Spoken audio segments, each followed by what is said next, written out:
அதே காத்து வாசம் வேற, அதே மண்ணு வண்ணம் வேற, அதே மக்க வாழ்க்கை வேற, ஒண்ணு மட்டும் மாறவில்லை. மத்த நாட்டு சுவையெல்லாமே ஒத்த வேலை உடைய போல, சுத்தமான நம்மூர் சுவையோ ஆத்தா தந்த உசுர போல. மூட்டி பாசம் கொட்டி சமைச்சது திண்டுக்கல்லு தலப்பா கட்டி, நெய்யூத்தி நேசம் கொட்டி இழுக்குது திண்டுக்கல்லு தலப்பா கட்டி.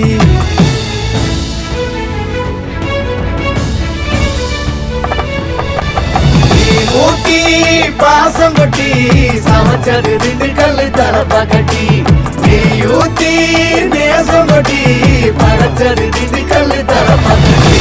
ஊட்டி பாசம் கொட்டி சமைச்சது திண்டுக்கல்லு தலப்பா கட்டி, நெய்யூத்தி நேசம் கொட்டி படைச்சது திண்டுக்கல்லு தலப்பா கட்டி. படைச்சது திண்டுக்கல்லு தலப்பா கட்டி.